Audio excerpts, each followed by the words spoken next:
Welcome to another episode of Planet Possible. We're delighted that you're joining us to hear evidence-led discussion about topics that are critical to the way we manage our water and environment. A huge thanks to our new sponsors, Mackley, MWH Treatment and Business Modelling Applications. You'll hear a little more about them later, and we're grateful for their support in bringing the pod to you. If you're new to Planet Possible, I'm Niki Roach. I'm a passionate advocate for all things water and environment and a fellow of CIWEM, the Chartered Institution of Water and Environmental Management. 25% of all the water that comes into our homes is flushed down the toilet.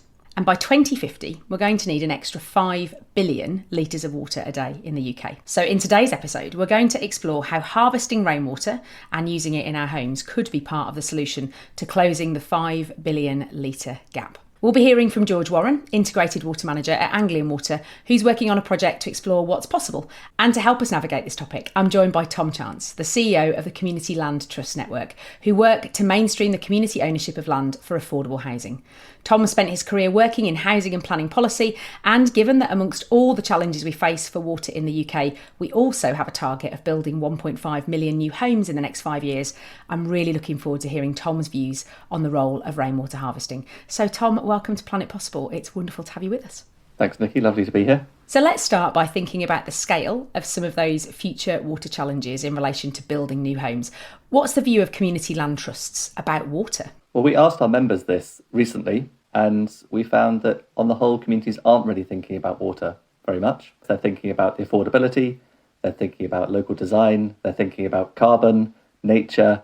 Water doesn't really figure in their thinking. And I think they generally think, well, the problems with water is all to do with water companies. If they could sort it out, we can just get on with what we do. Well, that is a really great introduction to the topic, Tom. Thank you. For our interview, we're joined by George Warren.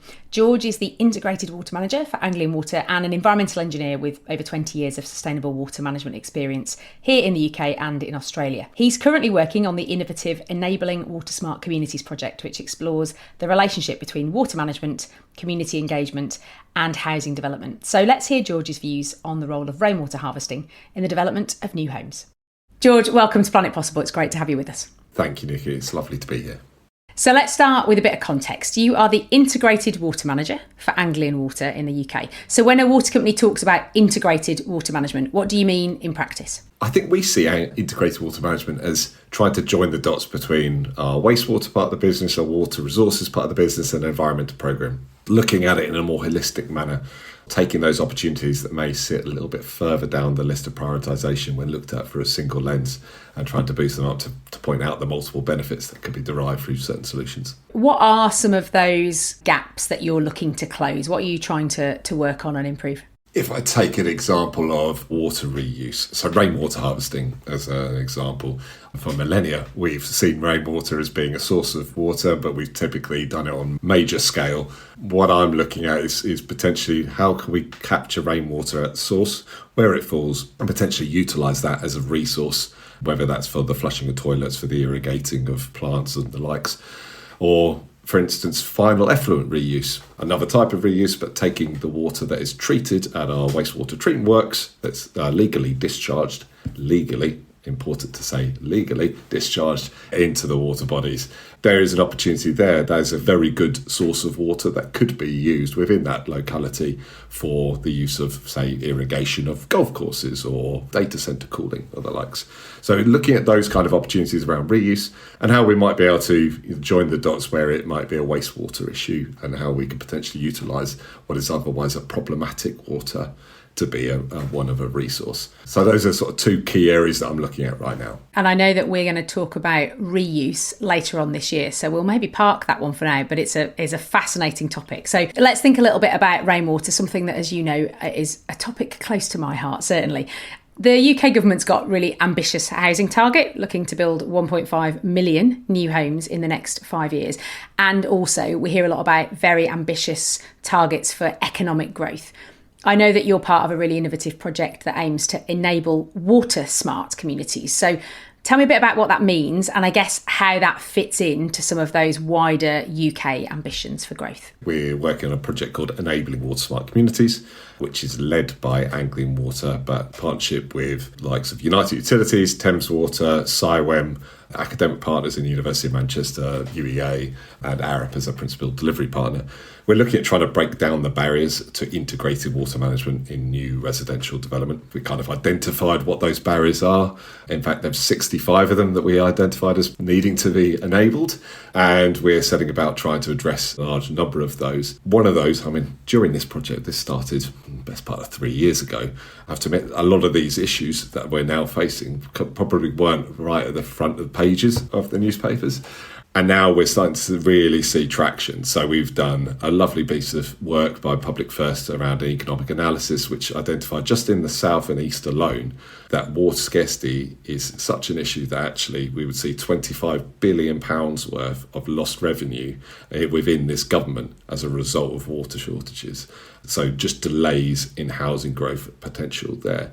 Now, if you started to reduce down the water demand associated with each house, typically a sort of 30% reduction.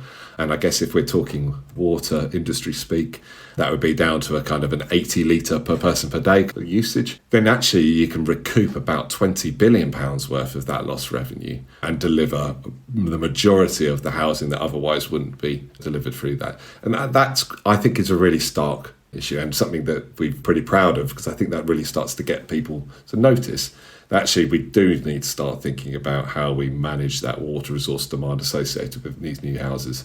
And we can start tomorrow for a lot of these issues. Let me just make sure I really understand that, because there's some big numbers in there. So you're saying that 25 billion is that there isn't enough water available to enable those developments to go ahead. In essence, it's not enough in the network. To be clear, the water industry has a legal obligation to meet new housing growth. Okay, so while we all, as I'm sure, and I've definitely heard in your podcast and the previous people explaining what the water resource management plans are, and each water company creates them on the basis of projected growth. Obviously, those water resource management plans were created, and then we had a change in government who then asked for 1.5 million new homes in addition to that. And so there is beyond what was currently in local plans. It's not saying that they won't happen per se. It's actually saying that they can't happen at the rate at which the government would ideally like. Now, obviously, we don't want to have a detrimental impact on the environment. It's not a case of saying completely no. It's saying, how do we get the things like the reservoirs online in time? Well, they're going to take several years to come into fruition and won't happen within this government term. So the £25 billion worth of lost revenue is associated with those houses not being delivered at the rate at which the government would ideally like. It's quite substantial. And yet, actually, what we don't want to be doing, we're about to build a lot of reservoirs across the country, but we don't want it to be another one and another one and another one. We need to start being sensible about the water consumption that we use within buildings. And certainly my view is we should be flushing toilets with world-class drinking water. That feels like a waste, and one that I'm fairly certain in a couple of decades' time, if not sooner, we'll be looking back going, I can't believe we've been doing that for that long. We had really similar conversations in last month's podcast on the circular economy with Rick Lancaster, actually, from Atkins Realist. And he said something really similar. Some of the decisions that we take for granted now, we might look back on, or if we came from another planet and landed on Earth, you'd think, why on earth are you doing this? So there's an opportunity, I guess, particularly with so many new homes, to really think a bit more critically about what water do we need and what quality water do we need where. But it's not that straightforward. So talk to me a little bit about some of the solutions that the project is coming out with. If we touch on water reuse, and apologies for constantly going, I should say enabling water smart communities is wider than just water reuse. One of the key things that we're looking at is around stewardship. So we divided the project up into three key areas. We think so the three key barriers are related to stewardship. A lot of the time people refer to, as maintenance or adoption of elements. So it's making sure that anything that's, that we're utilising, we understand who's going to be owning, adopting it, maintaining it going forward, and sees the value in doing so. And which is the second point, actually, is value and values associated with this thing, making sure that people see the value of continuing, for instance, a reuse system. And then the last thing is assets. Now, I don't think that the barriers to integrated water management is one of technology or necessarily assets. It's done elsewhere in the world. The kit's available now to be able to use, but for some reason it's just escaping our ability to deliver it in the UK. There are a couple of reasons around reuse that's probably preventing it. One of the major ones being this issue around wholesome water. So there are regulations in place which mean that actually prevent water suppliers, such as water companies, from providing anything other than what is classified as wholesome water. And the definition of wholesome water, according to the various regulations, is effectively potable water, which basically means we cannot provide anything other than potable water for domestic use in properties. And I can understand why that was put in place. It's very much we are around public health. It's important that we ensure that the quality of water meets certain requirements. But I think there is a difference between what comes out of your kitchen tap and what water you use for flushing your toilets or irrigating your garden. And I think it's really important that we make sure that we can clearly define that and ensure that we can utilise a lesser quality of water, because it is a more sustainable option. We do not need to be treating everything to that quality for the use involved. And, this is done elsewhere in the world. It's a requirement on all new builds within Belgium, and has been for the best, I think it's probably a couple of decades now. I think it was early 2000s they put that in. It's been a requirement in San Francisco for any new build to capture all rainwater that lands on their roofs. We're not talking about completely crazy places that are doing this. This is a fairly normal activity, and I think we often describe it as, we have a water resources challenge, certainly in the south and east of the country. Actually, it's more about that we have an inability to capture and store it. We have rainfall. I don't think that you can argue with that in the UK. But it's a case of we're not very good at maximising and the most efficient use of that rainwater and utilising it. And this would be a really good way of doing that, is by capturing that water and reusing it, whether that's at an individual house-by-house basis or whether that's on a community scale. And certainly the work that we've done around community scale reuse would indicate that actually, if you were to manage it on within a community, and what I mean by that is kind of, development scale, 30, 40 properties or more, then actually, it does stack up. The work that we've done as part of Enabling Water Smart Communities is calculated that effectively, when you get to about 100 properties or more, that's when it really starts to bottom out. And it's about £1,800 extra per property to deliver community scale stormwater reuse, compared to does vary, but about £4,000 for individual rainwater harvesting units. And I should say, this isn't retrofit, this is about when constructed, so to incorporate it. So let's unpick that a little bit, George. So you know that I am a real advocate of this. I've got rainwater harvesting at my house, and we did it at property level. And I always say to people, I'm so pleased that we did it, but I can't in good conscience recommend it on economic terms, because the payback is really long because water is so cheap. So it's interesting, £1,800 per property at the kind of 100 properties or so more. Tell me how you're talking about collecting that water and what it's being used for in the home. When you talk about community level rainwater harvesting, what is it in principle? Rainwater harvesting is supposed to be just off your roofs, your property. So it's a very clean source of water. The only, pollutant that's coming in there is any detritus that ends up on your roof. Stormwater harvesting, as we're referring to it, includes both stuff off roofs, but also impermeable surfaces within the development. So that could be roads, driveways, and the likes. And the reason that we look at stormwater harvesting is therefore you can utilise the drainage infrastructure that you're looking to design. And I very much hope that's using sustainable drainage techniques.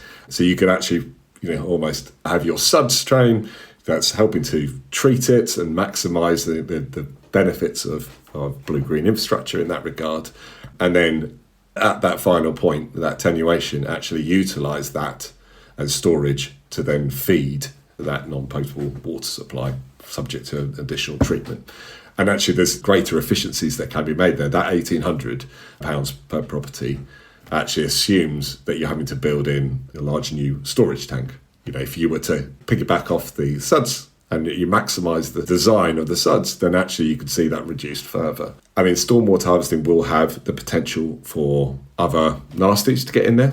Also, my friend Joe Bradley will contest to what comes off a highway may not necessarily be something you want to utilise. But that's where we need to be using that blue-green infrastructure to help with the treatment. And all of this does include for the additional treatment. It's just not to the same degree that we would be to get it to drinking water standards. And then pump to individual houses. So you talked a little bit about stewardship, and I think that's really interesting. Obviously, I've said I have a rainwater harvesting tank and I'm responsible for it, and it's limited amounts of maintenance, but there's a bit to do. And I know if we ever sold this house that there'd be a conversation with whoever bought it to say, oh, by the way, there's this thing in the garage and there's a big 5,000 litre tank in the front garden. And, it's a bit different and it's a bit unusual. So what is coming out of the project from a stewardship perspective? Who should be looking after these, do you think? What's the recommendation if this is something that goes mainstream? Niki, there's so many examples across the UK where, for the right reasons, stormwater harvesting or rainwater harvesting or grey water recycling in certain instances has been installed within developments. And that was typically driven by what used to be Code for Sustainable Homes, which unfortunately died a death probably a couple of decades ago now. And so we have these developments in situ. Sadly, a lot of those, the systems have effectively been mothballed. And that was typically down to a stewardship issue. So a mixture of stewardship and value, I should say. So there will be examples where systems were put in place and they were given over to private management companies, facilities management companies to manage. Now, in those instances, there's an ongoing cost associated with the operation and maintenance of those systems. And I could quite understand why they looked at those and said, well, we could just turn that off and use mains water. There's sufficient mains water and it doesn't cost very much to do that. So why would I keep that going? And, actually we're not seeing the value of this. And that's typically what's happened. Or effectively the stewardship, has fallen apart because those organisations that were put in charge of managing it just haven't necessarily kept it going. So one of the things that is kind of coming to light is it needs to have a clear regulator associated with this. It's not for the Drinking Water Inspectorate to necessarily manage the quality that's going in it because it's not drinking water. And it doesn't currently fit, within the realms of the current regulations associated with it. You need a clear regulator for this non-potable water.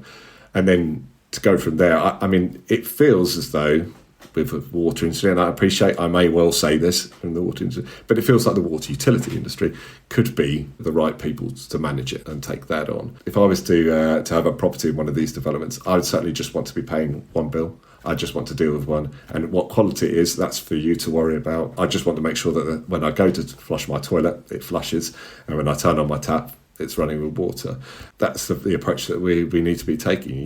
We need to ensure that people are aware of the fact that it's a different quality and that it's appropriately labelled within the property, so that when you come to do some DIY or you're looking to redo anything within your house, that it's very clear that you're not going to be connecting it. That's not to be connected into your tap.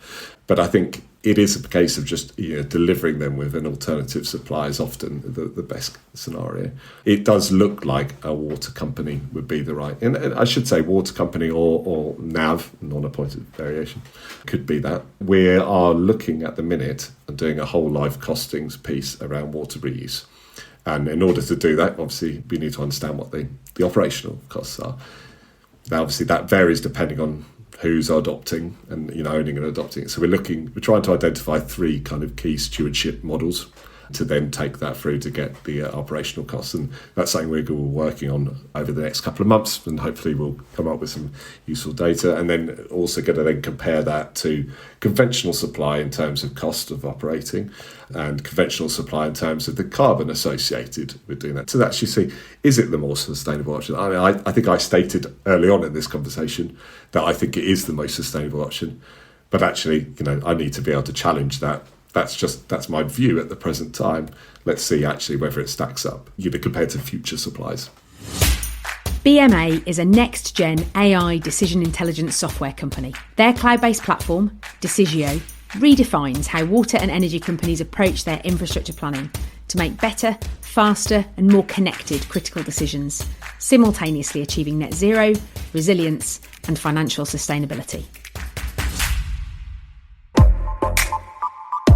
Mackley is a civil engineering contractor specialising in water sector infrastructure, coastal projects and river works. Striving for a sustainable future, Mackley helps communities prepare better for climate change, maintain water security and enhance biodiversity. With a proud 98-year history, Mackley continues to skillfully tackle the most challenging and complex projects in water.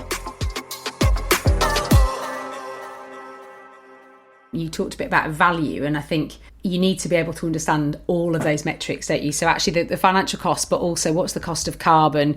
You're talking about sort of mini decentralised water systems with pumps and with probably some big plastic tanks and tanks in everybody's lofts and so on. And so, like, there is a carbon cost, isn't there, to putting all of this in and a second pipe network in homes. So it doesn't mean it isn't the right thing to do, but I think it's good to hear that that's a piece of work that you're doing. Let's get that data together. And I think we have to go into it with open eyes and say, look, we might be proven wrong, but let's at least get the data together, because at the minute we haven't found that out there. So if anyone is aware of it, please let us know. But we have seen other countries across the globe that have seen successes on this. And I should say that, when we take rainwater, it's not just a water resources thing that, we're helping to solve here. Yes, okay, great. The overall footprint or the demand of that building is suddenly reducing in terms of potable water demand. But if you're managing that rainwater and you're reusing it, you're also preventing it from going down that sewer that either is causing problems down there, or we're pumping significant distances to then treat. I mean, that is also madness. So let's try and maximise the use of that rainwater as it falls, where it falls, and take it on a little journey through that development again. So what you've just talked about makes perfect sense to me, but then I, live and breathe this stuff and I love it. So, so I guess I know that you've got some developers on board with the project. I think that you've talked to the public. I'd be really interested to know what kind of reactions, because logically it seems to make sense, but I'm an insider. So what are people who are not close to this sort of telly?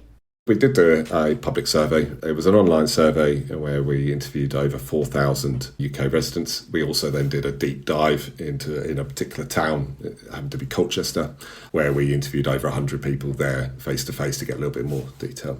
There's a great report which is on our website, but the long and short of it was exceptionally positive towards water reuse.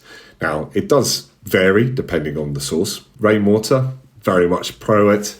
I'd say when it comes to the reuse of toilet water, black water recycling, less, but still positive. So I think we saw that rainwater harvesting for the use of toilet flushing, we had around 80% acceptance on that. That reduced down, when we talked about toilet water to treat it to drinking water standard, that went down below the 60% mark, but still positive towards it, which was quite surprising. So positive messaging tended to be around the cost savings associated with it, although actually the second and third one was environmental and then common sense scored highly as to the reasons why we might go down the reuse route, and health risks scored highly. And when it came to negative messaging, so very mindful of not trying to create an additional health hazard associated with it. I think it was in the low digits. I think it was around 5% of the respondents said they wouldn't be interested in harvesting rainwater, which to me says the public are kind of game for it, and I think it makes sense to them. And in terms of sort of speaking with developers, and we do have a number of developers on board as part of our project board, developers on the whole get it, but hopefully I'm not doing them a disservice here, but they tend to say, well, make us do it in a way. Like, as you pointed out there, at the minute, from how cheap water is, and and if you can get water, there's not really a driver to do so unless there is a planning requirement for you to do so. So make them do it in a way. There are ways in which we can incentivise this, and there are various environmental incentive programs out there from water companies that will help contribute funds towards the incorporation of reuse within it, and they're quite sizable investments. In fact, actually, we've seen that from Thames Water's perspective, it's actually greater than the cost that we believe it to be to incorporate, but it's still fairly low uptake because it's not mandatory, it's voluntary in that respect. And certainly when you see across the globe where you've had the greatest uptake of this, it's because they've mandated it. It feels as though there is an opportunity there. One of the things that we've spoken to developers about of late is around future-proofing those properties, putting in the dual pipe work ahead of any sort of supply being available to them. Our costing suggests that it's around £350 extra per property to incorporate that dual pipe supply. Effectively, it would take a pipe from the curtilage of the building to feed all the WCs, the washing machine and the outdoor tap. just an extra £350. Much like we've separated out our rainwater capture and our sewage system, even if in certain areas they are then connecting into a combined sewer on the street. Well, I'm suggesting that maybe we need to do something similar when it comes to the supply. Putting in that dual pipe supply, we could feed that with potable water up until the point at which an alternative supply becomes available. Now, that's something we could do tomorrow. And I would love for us to be able to start doing that, because actually I think it costs so much more to retrofit that internal pipework in. Actually, it's probably never going to happen in that regard. Certainly not on a household by household basis. So let's future-proof those now, and we can start to supply them with an alternative supply in the future. That feels to me like a no-brainer, and something that I sincerely hope that we can start to see in building regs in the future. One thing that is going through my mind is that this is a change at property level for lots of householders. And I know enabling water smart communities, that the clue is in the title, it's about communities. But I'm also thinking about, you talked about data centres. You know, there are some very big consumers of water, like commercial consumers of water. What's the reason for putting your energy into domestic rather than going for the big industrial users, George? A poor answer to that would be that when I wrote the bid, I specifically said we restrict ourselves to residential developments. But maybe a more political answer would be, that is the low-hanging fruit. You're absolutely right. The non-household side is the easy wins on this. However, we have a housing crisis in the UK. I don't think I'm overstating it there. And we are seeing a government that wants to grow. There's a danger here that we miss this opportunity because we focus purely on non-household, which is the slightly easier one to be grasping. I think we need to make sure that we're not missing a trick here when it comes to housing. From a non-household perspective, the water companies do hold one of the keys here. We don't have the same legal obligation to meet non-household. Apologies, I'm using fairly water company terminology, non-household, but commercial growth. So we can say no where there isn't water resources available, which you can't necessarily do residential. It is not quite yet, but we will build the resources in order to enable them. And so we're having some really interesting conversations with non-household customers right now to say, I'm afraid we can only supply you with X, and I know you want Y. But have you looked at the potential to harvest that rainwater off your building? Have you looked at the potential to recycle the grey water within it? Have you looked at potential other avenues such as final effluent reuse or other potential alternative sources? Because I think until you've explored and utilised all of those, why should they take potable water when it's for non-potable uses, I should say. We are having those conversations. The reason we're focusing in on residential is it's probably the knottiest of subjects. It's the hardest bit. I imagine that the majority of our project team are probably wishing that we'd never written it like that. But I'm glad that we are, because I think it's really pulling out some of the issues associated. It's so interesting. If nothing else, if people take away from listening to this, the right water for the right use almost, do I really need to use tap water for some of the things that I'm actually using it for? I think it's just one of those questions that we just take for granted because we're so fortunate with such high quality water coming out of our taps. George, time is ticking. I'm always conscious of that. So I'm going to come to my final question for you, and you know what's coming because I know you listen to the pod. So I'm going to pass you the Planet Possible magic wand. Give it a wave. We've talked about all sorts of stuff on this episode. You can make anything possible. What would you want? I'm probably going to sound like a stuck record here because I'm going to reiterate. I would like every single property to incorporate rainwater harvesting. Now, I can appreciate that when we talk about water resources, we focused in on the south and the east of the country where we've got some real water resource challenges. But up in the north and northwest, we have surface water challenges and flood risk. If we were to capture rainwater, you're providing it from a flood risk perspective in the north, you're providing it from a water resources perspective in the south. There is no reason why we shouldn't be incorporating rainwater harvesting, with all properties, with a view to be able to utilise that. Now, you may not necessarily want to utilise, it may not have to be utilised for the flushing of toilets or washing machines and the likes. It could be to help recharge aquifers, or it could be from an amenity perspective, what have you. But let's focus in on capturing that rainwater at source. Colleagues of mine at other water companies, from Wessex in particular, keep going on about a national rainwater management strategy. And I think we really need to start thinking along those lines. We need to be managing rainwater far better. So my wand, if I were to give it a shake now, would be the mandating of rainwater harvesting, all new developments. Brilliant. Well, George, it's been a total pleasure to talk to you. Thank you so much for joining us on Planet Possible. Thank you so much for the opportunity, Niki. MWH Treatment is one of the UK's leading water and wastewater process contractors.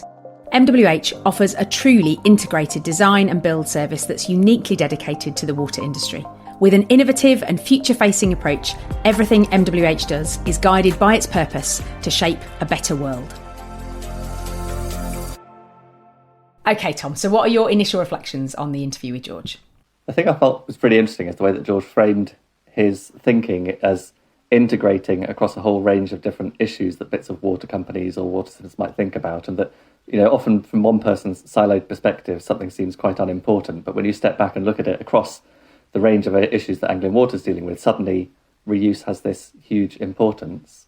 And that's quite obvious, really, when you think about, as you framed it at the beginning of the pod, if we have to build all these new homes, we need all this water, the climate is changing. Obviously, we can't continue to use water or misuse treated water in the way that we can. And it seems very obvious that we should make better use of rainwater. So tell me a little bit about community land trusts, because it's a new concept to me. Tell me a little bit about how they differ from large housing developers. So community land trusts are a way that local communities can have a greater influence and shape how land is used in their area by them owning it. And then they either develop it themselves or they partner with developers, councils, housing associations to develop it. In fact, most CLT projects are in partnership. And the change is simply that local people are sitting at the table as decision makers and they're not just consultees. And what we see is when they do that, local communities give a much higher priority to the affordability of what's being built, to the environmental standards of what's being built, and ensure that people locally feel more of a sense of control and ownership over what's happening within their area. George talked about needing at least 100 homes, didn't he, before this kind of stuff becomes cost effective. Does that rule out community land trust developments to be thinking about things like rainwater harvesting? Not necessarily. There are lots of CLT developments that are a larger scale than that, and community land trusts and community-led models being used for garden cities. And in fact, Letchworth was one of the inspirations for the CLT model. It's effectively a big CLT. But it does raise a question about how you meet 1.5 million homes, because you're not going to reach that just with big developments. And we need to see much more small-scale development as well. And historically, that's where a lot of it was. And we've seen over the years a big loss of small and medium-sized builders in this country. Small sites are very hard to do. And so there is a risk that if we're not able to solve this problem with sites under 100 homes, you're going to have a lot of the housing supply just not including this kind of technology and then not being part of the solution. And you talked a little earlier about the fact that water is probably not that high up the priority list. It's seen as something that water companies need to solve. Have you seen water being a priority in any of the sort of developments that CLT members have done, or is it a complete outlier and not on the radar at all? I think it's in there sometimes, but it's sort of quite low down the pecking order of all the different things you're trying to achieve. And it would be more where there is an awareness of there having been particular, say, flooding issues in the local area. And so it's kind of front of centre of their minds. And then it's often more smaller scale things like, can we get water butts onto homes? One case, in fact, was a community land trust that did a development near Lancaster. And they said, sort of in hindsight, that would have been an easy thing for us to have done, but we just didn't think about it because we've got so many other things on our list that we're trying to achieve. It's sort of there, but it's not really. I wouldn't say there's many examples where it's like a major consideration for people. So given that George's magic wand was mandating rainwater harvesting on all new developments, what are your reflections on that, Tom? Two that are slightly in conflict with one another. So my first reaction is, sounds great.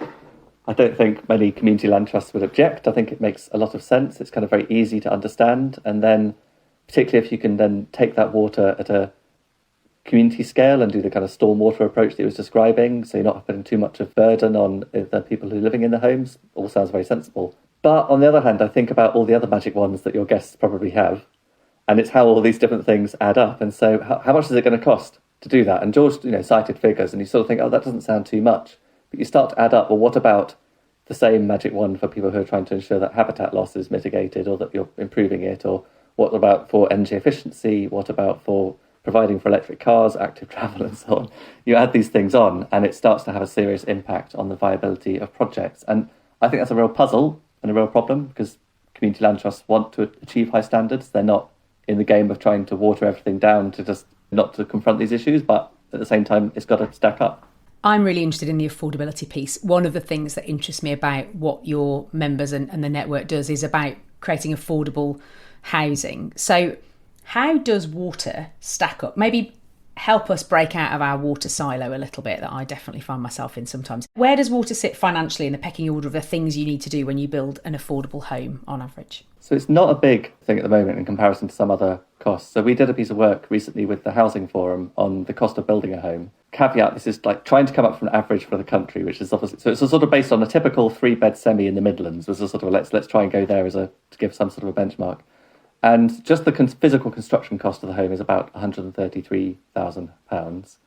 Then you add on landscaping, streetworks, planning costs, consultants and so on, and you get up to about £200,000.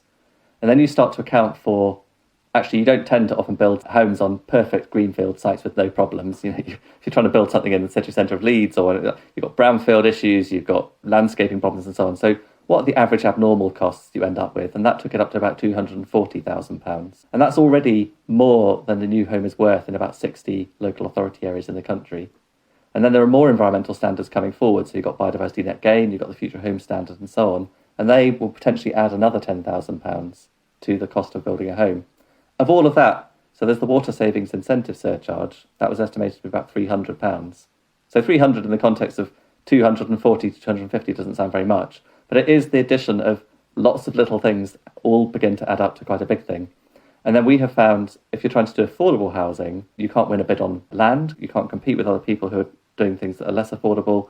It means that the planning costs are really, really high, especially for small schemes. So CLTs are often spending more on all the studies required to meet planning requirements than they are on the land. As much as £11,000 a home to get all the planning stuff together, which is a bit crazy. Ultimately, does it stack up financially, and will you get the grant rates from the government or whoever? And we've seen, particularly in rural areas, for example, lots of affordable housing schemes in recent years simply stall because they're not viable, partly because of things like biodiversity net gain. We really don't want this to be the case because we're very supportive of these. We want to achieve these higher environmental standards, but it is this puzzle of how you do it in a way that is viable and cost effective.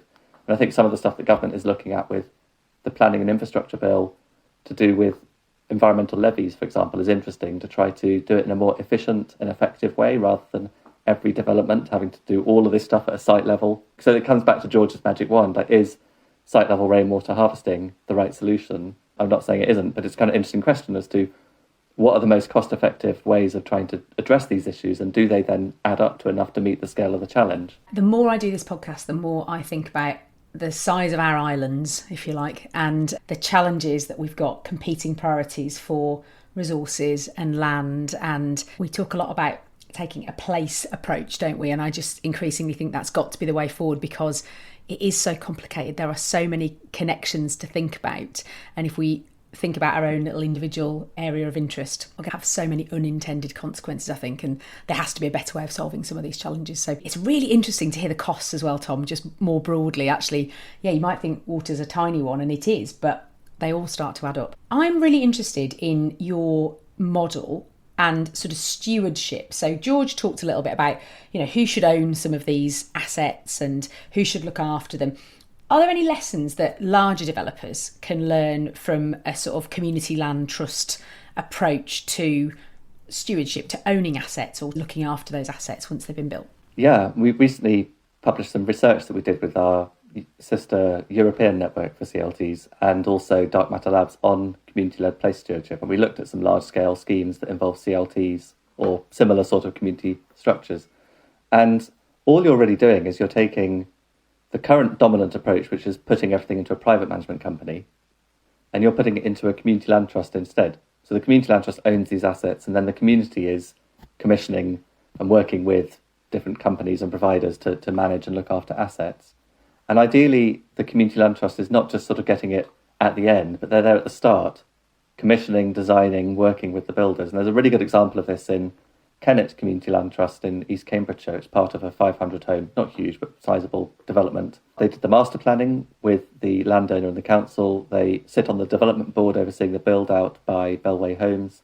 And at the end of it, they'll own all of the blue and green infrastructure, all the open space, community facilities, and a third of the affordable homes. And what you're doing there is just putting in an organisation that has a legal duty to think about social and economic and environmental well-being, and also just a human instinct, like a sort of, that British people generally want to care about good social environmental outcomes. You're putting people into this who have that frame of mind and then thinking about how do we manage all of these trade-offs in land uses, all of these different objectives we're trying to achieve, and how can we then make sure that we are managing assets in the long term for the real benefit of the community? And then not just on this new development, but also other things within the area. So CLTs won't just be the red line of the site, they'll be the whole local community, and they can become stewards of multiple developments within an area and start to think about the connections between them, which developers don't. So in one sense, it's sort of revolutionary in that it's like, it seems very unusual to give communities this role, but actually it's not very different from a developer's perspective, and it's just putting yourself into a different relationship with a local community. There's quite a lot of evidence about better outcomes that result from that. But they don't have a magic wand, so they can't immediately resolve all these problems we have around how do you make everything viable, how do you manage the trade-offs, but at least they can be there trying to be part of the solution. Are the people that sit on the trust also homeowners in those developments ever? What's the overlap? How does that work? They can be. So there is a legal definition of a community land trust, which you have to comply with. And one of those is that anybody who lives or works within the area that it's focused on has a right to join it, and that the members have to make up a majority of the board. So a lot of CLTs actually then try to sort of divide up their governance to have equal weight given to people who live in their homes or who use their workspaces or work their land, and then other members of the community who don't have that direct interest but are also interested in the wider community. And it's kind of balancing these different perspectives and thinking about future generations as well. So it's not dissimilar in some ways from things like resident management companies, but it's just a broader perspective. It's a wider range of stakeholders. It's a much bigger purpose. It's not just here to cut the grass. It's here to think about long-term sustainable development. It could be developing assets, not just keeping them as they are. A water reuse system might not be working, and rather than just writing it off, let's try and do something else instead. Let's develop a new system. And so the people involved, the directors, will probably be volunteers, and then they'll hopefully get to a scale where they can employ staff. They'll be using contractors. This isn't for people like becoming amateur managers of water assets or amateur developers. They work with professionals to do this, but you're giving people who actually have a real stake in it control over the decision making, rather than it being decided by a company that has no legal obligation and no real connection to the area.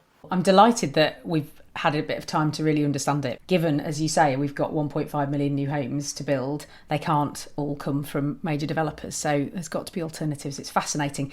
Tom, time is running out. So I'm going to pass you the Planet Possible magic wand, as I do with all of our guests. Give it a wave. You can make anything possible in this space. Tell me what you want. I would actually say that a community land trust model should be the default assumption for every large-scale development. We should assume that communities are going to take ownership of the homes and the amenities being built in their area, and then give them the ability to be part of that, trying to reconcile all these different trade-offs. That's very clear. I think it's really interesting. Both you and George have had straightforward, in some respects, magic wands. Not necessarily that easy to deliver, but really interesting. So much food for thought. Thank you so much for joining us, Tom. I hope you found the conversation insightful. I hope it's given you something to think about in your world. If you want to find out more about the projects that we've talked about today, or if you want to be the first to hear about new episodes, then check out the links in the show notes. And if you don't already, then subscribe to Planet Possible on your podcast app and we'll magically appear in your feed. We've got more fantastic guests and topics lined up for the rest of the year, so I hope you'll join us for those too. And all that leaves me to say is a huge thank you to my superb guest, George Warren, our sponsors, Mackley, MWH Treatment and Business Modelling Applications, and my wonderful co-host, Tom Chance. Thanks, Tom. Thank you. That's it, everyone. Stay curious, stay connected, and we'll see you next time.